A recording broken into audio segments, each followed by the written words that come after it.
Hari ni pun hari Rabu 28 bulan 7. Tak ada apa-apa sangat yang kita nak sembangkan lah. Okay? Cuma sepatutnya topik ni pun topik yang dibincangkan dengan saya dengan bersama sahabat saya Cik Khairul Azizi.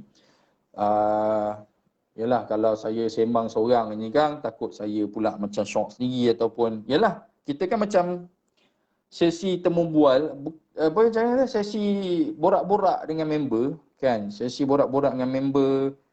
Itulah dia, apa orang kata, dia kita bagi pendapat kita, dia akan bagi pendapat dia. So yang itu yang best lah, daripada saya merepek seorang-seorang nampak syok sendiri tak best lah pula kan. Masalah aku rasa Cik Khairul Haris, aku rasa okey ngam, aku rasa hang pergi toilet ni, bukan lap ni. Ya aku try sekali.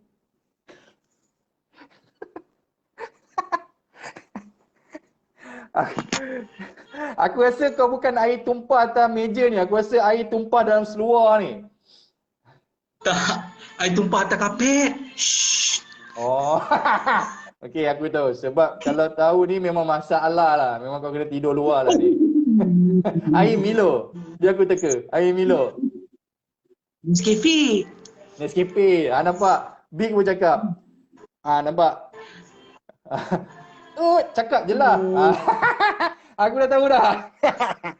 Okey. Betul. So, topik pada malam ni yang orang kata kenalah dengan situasi kita kan. Sekarang 1 juta kes COVID yang dah hit Malaysia ni di past couple of days kan. Kita dah buat record breaking dia. And today pun sampai 17,000 kes baru. So, apa pendapat hang? Apa dia punya kelangsungan selepas orang kata kes 1 juta COVID ni sekarang yang dah melanda? Itulah dia, susah juga nak cakap sebenarnya. Sebab tak sangka kita boleh sampai 1 juta kan. Sebab yelah, kalau kata kita tahun lepas kita punya pace apa jangkitan tu slow je. Nak sampai 100,000 ataupun 500,000 pun kita rasa macam tak pergi pun kan. Tapi itulah tahun ni dia punya pace dia lain macam. Dia macam apa lumba lari 100 meter sprint race macam tu. Dia punya pecut lagi macam dia macam everyday tu ada je individu yang nak pecah rekod kan. Betul kan, rasa macam mula-mula rasa macam dia orang ni main figure ke apa, main data kan, main letak je ke kan. Tapi bila tengok lama-lama kan macam apa, yalah orang share banyak perkongsian dekat hospital, dekat desa semua tu kan. Rasa macam ini bukan main-main, bukan saja-saja nak naikkan data ataupun figure tu kan. Ini betul-betul ni kan, real benda ni kan. Kan, so memang semalam pun aku dah sembang dengan Big kan, cakap cek suhu pun macam dah tak relevan dah. Cek suhu badan macam dah tak relevan dah. Aku setuju. Cek suhu tu aku tak pasti dah. Benda tu perlu cek suhu aku rasa. Sekarang nak masuk mana shopping komplek ke mall ke pasar raya, bukan kata cek suhu tu. Dia buat yang swab tu, yang result tu kan, RTK tu. Tolong test terus. Negatif masuk 15 minit. Yes, yang dapat 15 minit punya result tu kan. Dan baru boleh masuk. Rasa cek suhu tu tak logik sebab yelah kalau ikutkan banyak sekarang ni dia punya kes dah tak ada simptom pun ada kan. Dia rasa macam tak ada demam pun kan, biasa je, tiba-tiba positif kan. So macam mana? Itu yang bawa itu yang memberikan tajuk ni ke malam ni lah, 1 juta kes ni kan.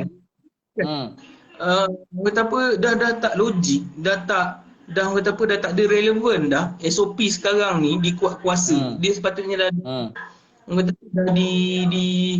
diolah balik, ditengok, ditimbang tara balik antara PM dengan menteri-menteri yang sepatutnya dengan government kan. Benda tu patut ni.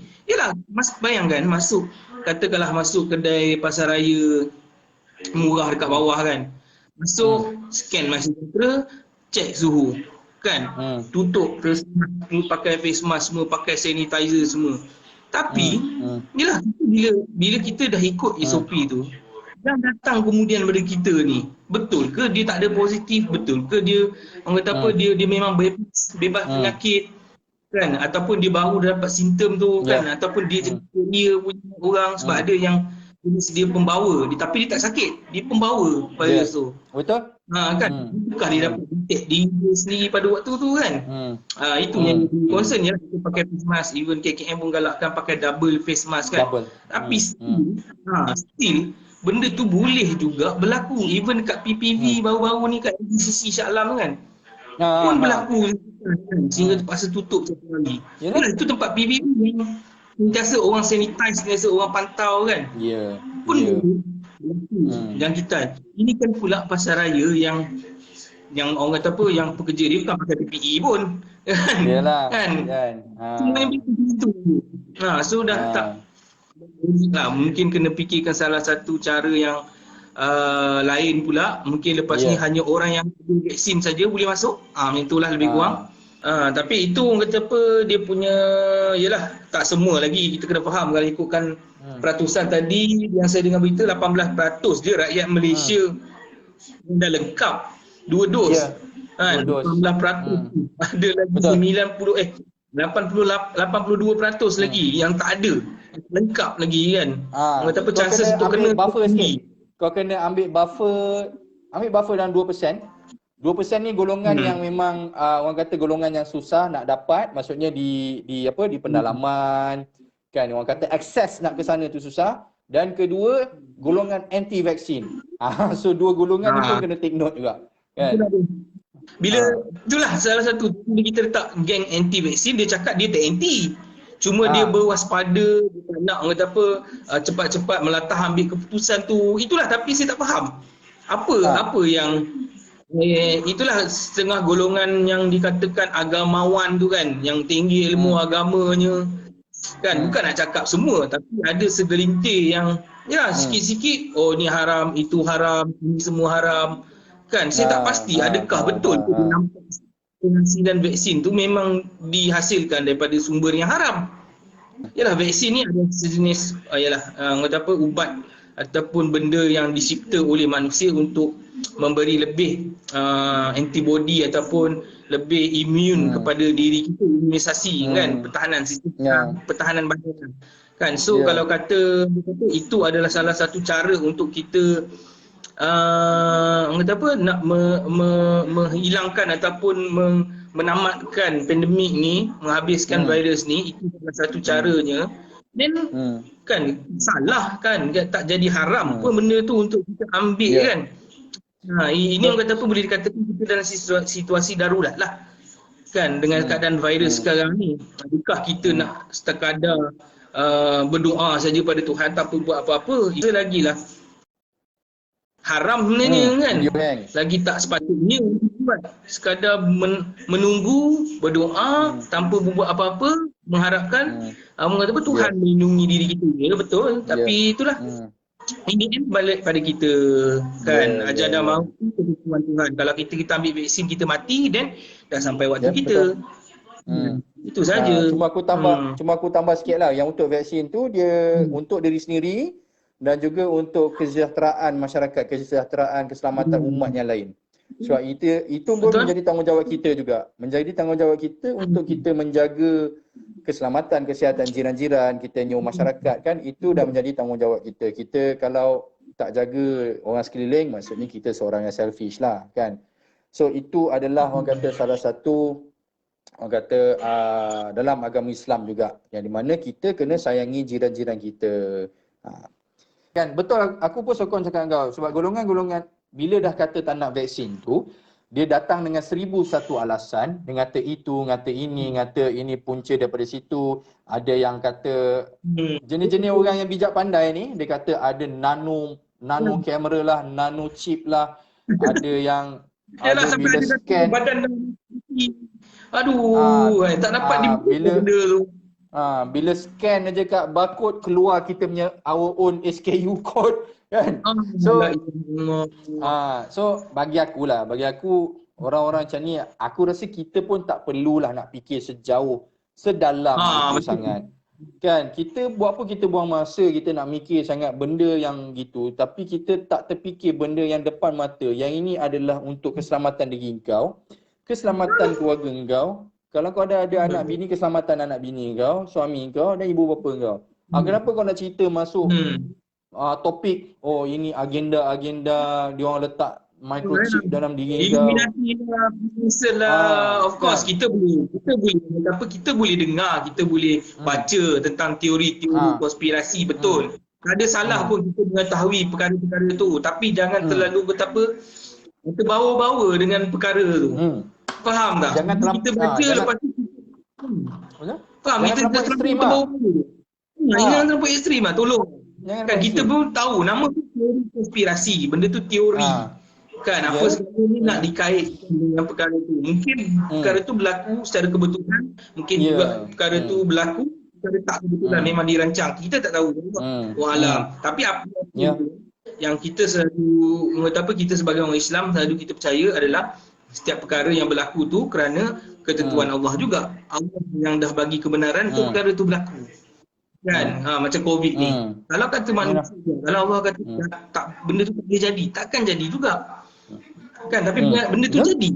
Kan Allah turunkan bala ni untuk menguji diri kita, iman kita sejauh mana kita nak mempercayai apa yang berlaku dekat dunia. Nah, tapi itulah banyak pula yang macam-macam lah, inilah itulah, aku lagi faham lah, aku lagi tinggi agama, aku mendalami agama ni sampai yang lahat lah, kan tak payah cerita lah pasal benda tu.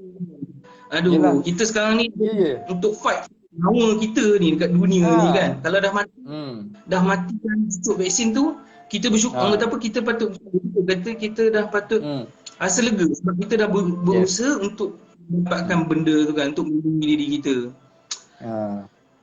Tapi itulah, tapi yang the best part ni Ji, golongan-golongan, yalah kita boleh declare mereka sebagai anti-vaksin lah, walaupun dia orang tak mengaku kan, sebab dia orang tak nak cocok vaksin kan, berdasarkan apa-apa yang dia kata alasan ataupun proof so to say yang dia orang ada kan.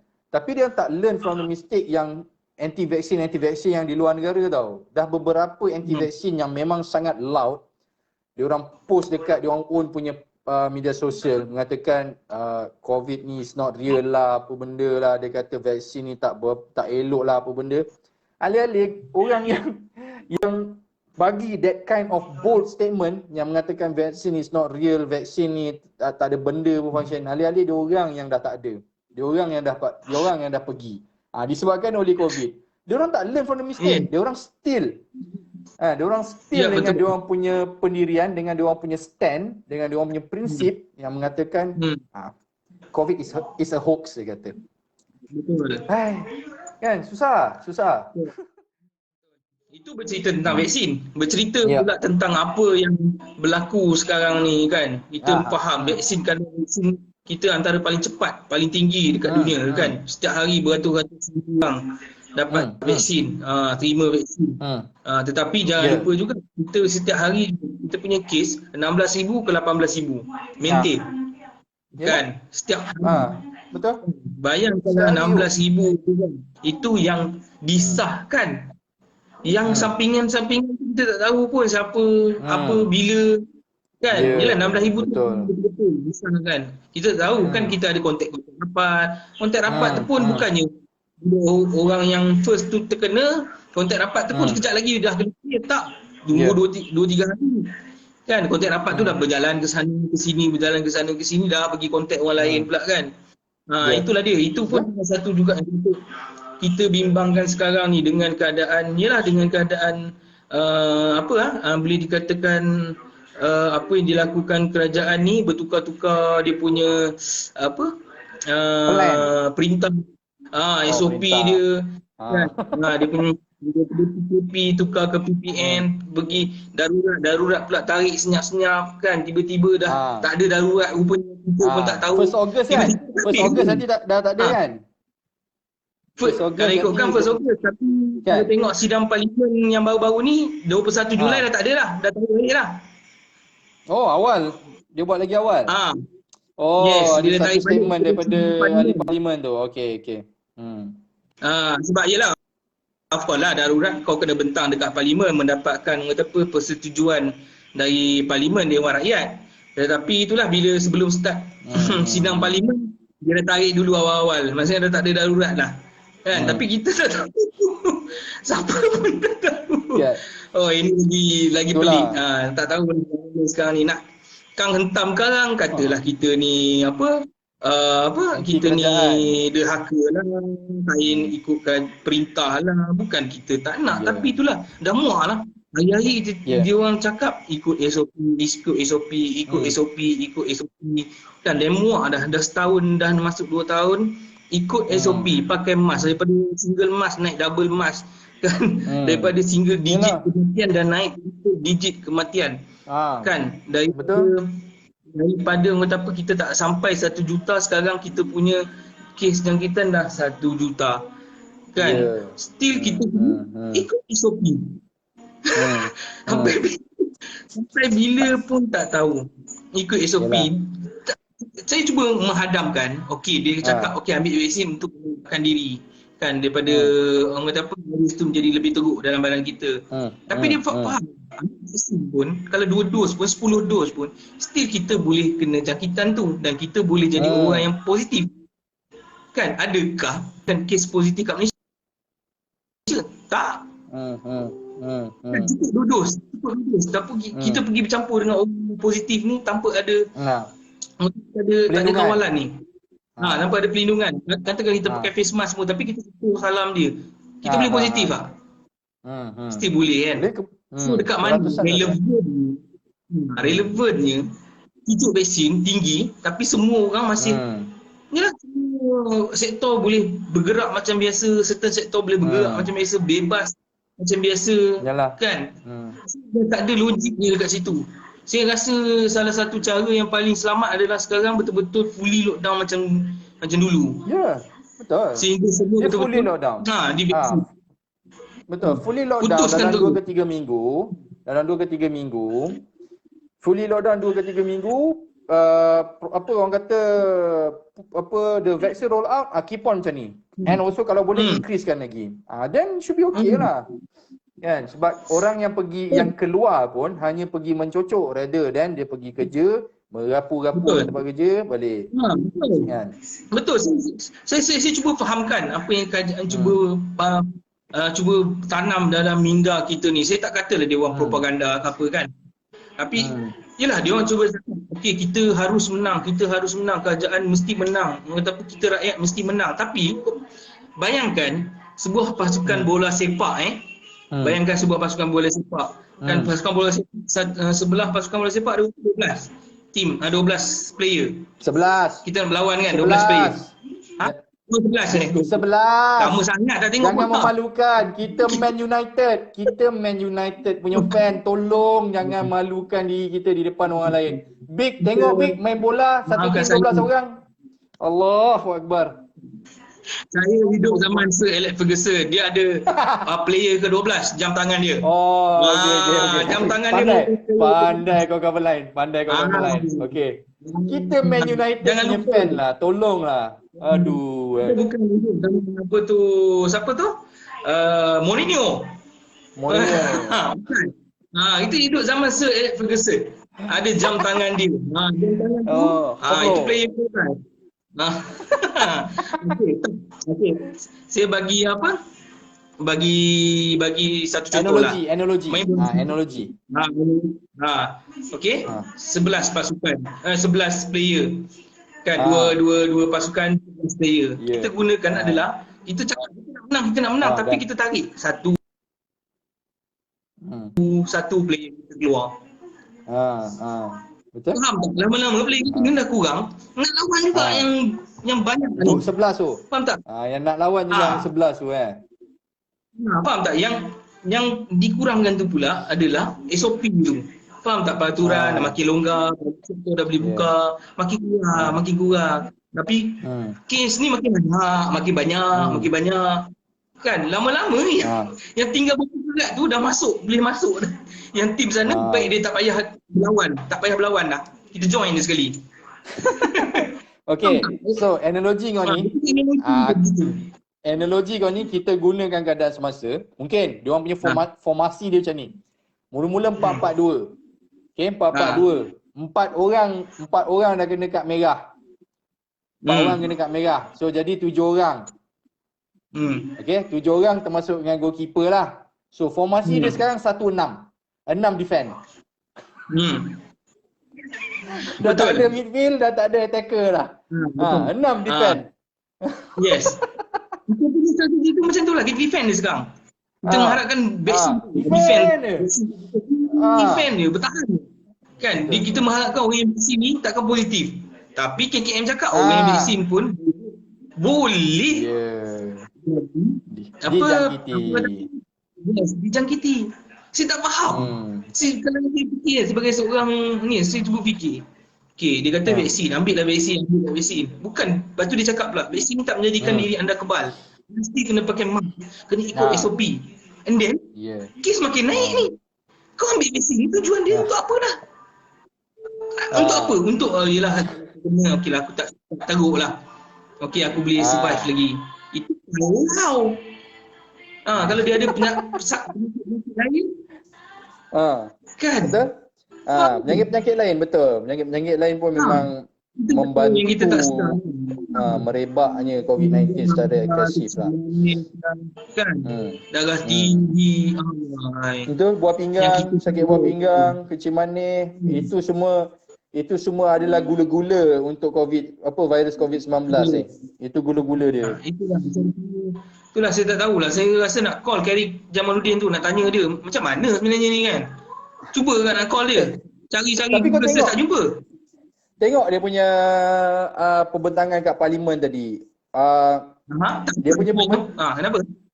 Aku tak tengok sampai habis lah. Tapi dari segi dia punya boleh tengok dekat YouTube. Kat YouTube ada, kat Facebook ada, kat Instagram pun ada. Dia orang dah share dah. Memang penjelasan dia memang best lah. Terperinci lah. Aku rasa dia memang, this guy, aku tak tahulah, YB KJ ni memang he's a very dedicated person dengan dia punya portfolio tau. Mandat yang telah diberi kepada dia, memang dia walk the talk punya person lah. Dia bukan macam yang ada people yang kiss-kiss tu kan. Yang itu bukan apa ni lah. So KJ ni, YB KJ, he's another level lah. Kadang-kadang bila cakap pasal parlimen ni kan, kita ialah dia orang diundi oleh kita untuk membawa apa yang kita dengar. Tapi bila asyik-asyik bercerita tentang duit tu hilang, duit ini hilang, bukan kita nak dengar tu, kita nak dengar apa yang kau boleh bagi kita dengan keadaan sekarang kan. Bukan kita nak tahu kau ni pergi ke, kau perompak ke, mana duit tu pergi ke, kau solat. Tak nak, bukanlah kita tak nak tahu. Sebagai ni kita nak tahu. Tapi benda tu bukanlah satu major isu kat situ. Yang sekarang. Benda penting sekarang. Kan kita. Kan macam mana kita nak survive IKS. Even Perdana Menteri baru-baru ni dia buat satu ni dia kata dia memahami, dia kata dia tahu banyak IKS dah banyak yang dah dah lemah-lemas, ada yang dah gulung tikar kan. Tapi itulah memang itulah benda tu still hanya cakap je apa yang action yang boleh dilakukan untuk kita. Betul. Dia kalau sekadar awal tahun tahun tak payah cerita lah. 1,500 kan bagi makan kucing ni dia setengah tu. So, yalah dia orang kata sekadar memahami dan mengambil tindakan adalah berbeza. Dia kena memahami dan juga mengambil tindakan yang orang kata proaktif lah. Dan barulah betul, ini kalau sekadar memahami saja tanpa ada sebarang tindakan yang proaktif, dan macam kelakar lah. Dia jadi kelakar. Betul. Still sampai sekarang kita niaga kedai tak boleh buka juga. Sama juga. Memahami apa kau faham. Yelah. Kan kau tak fahami maksudnya. Kan tadi aku masuk Giant pun banyak kedai dah naik banner dah untuk dijual, untuk disewa. Kan dah ada. Tadi aku masuk Giant pun banyak kedai dah tutup lah. Banyak kedai. Aku rasa dekat bawah tu yang ada yang buka lah, yang masih diberi kebenaran untuk buka, Starbucks, Chicken Rice Shop, kedai mamak. Itu je lah. Yang lain semua tutup rapat. Dia isu apa sebenarnya dengan yang aku perasan lah, isu IKS yang sedang hadapi sekarang ni adalah sewa tetap kena bayar. Itu kesiangan diorang. Outlet sewa tetap kena bayar. Kau tutup lah 8 bulan pun disebabkan apa oleh arahan, sewa lot tu kena bayar. Sebab itu banyak kita punya sahabat-sahabat IKS yang mempunyai kedai-kedai memang terpaksa tutup lah dan juga dia pivot ke arah yang lain. Sebab waktu kita cerita tahun lepas, they still can survive. I believe they still can survive because dia ada diorang punya cash reserve. Sekarang dah cash reserve pun makin lama makin kurang. Kau dah kena bayar overhead. Macam tadi aku cakap, sewa tetap kena bayar. Kan kalau dah tutup 5 bulan, 50,000 buta-buta kena bayar. Bayar 50,000, nak masukkan balik tak boleh. Kan? So itulah situasi yang IKS sedang hadapi. Tambah-tambah yang memang tak boleh nak operate kan, sahabat-sahabat yang kita tak boleh nak operate tu memang simpati dan juga I believe they will bounce back dan aku harapkan mereka sentiasa positif, sentiasa orang kata think the best lah. Think apa yang memang apa-apa saja pun buat yang terbaik sajalah. Nasib baik lah kita orang kata. Dengar je. Cuma apa? Tak dengar. Tak dengar tadi kau cakap apa? Cuma satu je lah yang aku terkilan tu sebab yelah kita istiadat darurat ni sebenarnya untuk mengurangkan kes. Tapi itulah bila istiadat darurat ni kes naik dia macam tak darurat dah. Kan last sekali mungkin juga aku boleh percaya juga kata-kata blok pembangkang mana yang darurat ni dia ada menyelamatkan Perdana Menteri. Kalau kata berfikir secara politikal pula kan, political thinking kan. Darurat ni hanya ada untuk memastikan parlimen tak bersidang dan tak ada siapa boleh kacau government buat apa sekarang ni. Hanya 17 kan? Berjaya. Ini 17 Hanya 17. So yalah, dah pelbagai rintihan, pelbagai orang kata amarah rakyat Malaysia lah, because kita boleh baca tau, kita boleh baca setiap komen-komen di media sosial. Biasanya memang kau boleh baca dia kata dah kok rumah pun kes naik. Aku ni yang dah lama tak kerja ni macam mana ni? Benda-benda gitulah. So people are getting tired. People are getting macam orang kata macam muak lah. Kan? Disuruh buat apa kita buat.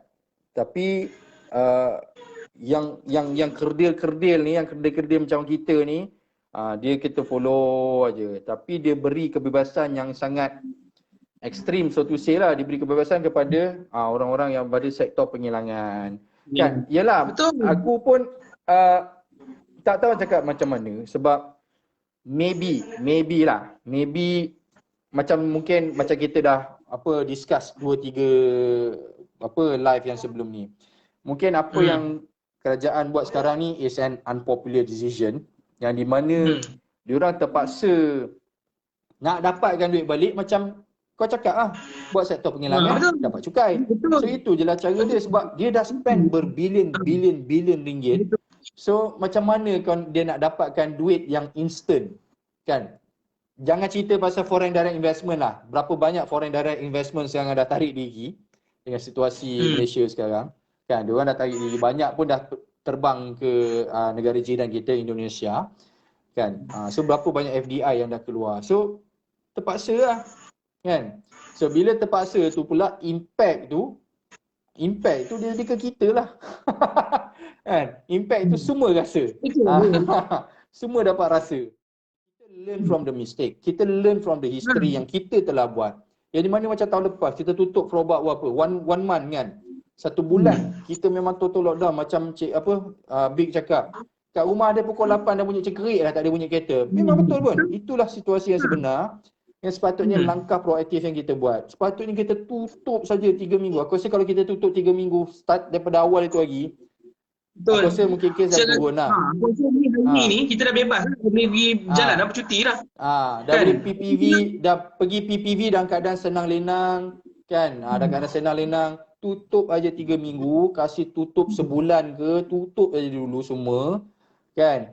kita fokus kepada pemberian vaksin dulu kan. Lepas tu dah settle semua, dan barulah buka kan. Ini asal nampak figure macam wow. Turun sikit, okey buka. Asal turun sikit je, wow buka kan. Walaupun orang kata sebab yalah kan kita ada TPM yang baru ni kan. So memang best lah. Timbalan Perdana Menteri kita pun memang dia betul-betul kau-kau buat kerja kan. Yang 2 minggu lepas punya kes yang mana ada berapa buah kilang yang tak ikut SOP yang sebenar, dia arah tutup tak banyak cakap. Tutup kan, miti tak miti. Lantak lah kau. Kau tak ikut SOP, kau tutup. So itu yang best lah. So ada juga orang yang monitor kan, rather than just bagi je surat, engkau macam lepas tangan. Syok pula. Kita dah sejam dah ke udara. Kau lap meja tadi dekat 20 minit. Tapi tak apalah, macam mana, esok sambung lagi. Esok ada lagi. Kan? Okay, so akhir kata, ada apa-apa nak cakap lagi Ji? Akhir kata apa kau sebagai host, apa lagi nak dikata? Dah tak ada ayat yang sedap. Kalau kata buat ayat sedap tu dia rasa macam kita macam mana bila buat ayat yang sedap kita macam memanjakan seseorang. Tapi benda ni tak boleh. Ini dah nak kena bertumbuk lah. Benda tu dah boleh kena shot satu kali baru kau tahu. Betapa sakit. Ajak gaduh. Dia macam tu, dia kena ajak gaduh dah. Dia bukan boleh sembang kita table talk, kita sembang kan. Tak ada dah. Kan. Dia kena macam tu yang gelas tadi terbalik tu sebenarnya. Dia cepat sangat terbalik. Geram je pasal. Aduh. Carut kan tak lepas pula. Kena masuk ke dalam pula menjawab lagi. Menjawab lagi lah. Kalau kau masuk dalam, kalau singkat tak apalah. Kalau lepas raya, tunggu sampai lepas raya aku bawa lemang lah kau. Tahun depan aku ngambil datang pakai baju Melayu. Susah kan? Susah. Hentam lebih-lebih kan. Kita ni nak menghentam aja. Tapi kau pernah fikir tak kita duduk mana kan? Yelah, kita ni situasi macam mana kan? Bukan kata makan tu susah. Aku tak nak jamin. Susah lah. Aduh. Bik kata aku tak nak jamin. Memang. YB Hairul ni. YB Hairul tak nak jamin kau tahu. YB Hairul dia kata aku tak nak jamin kau. Macam ni. Point of order ini ada. Ini salah satu. Ini salah satu contoh. Lepas tu cakap apa you nak point of ordernya. Tak apa, saya nak duduk dulu sekejap. Saya fikir dulu sekejap. Saya gastrik. Tak guna betul.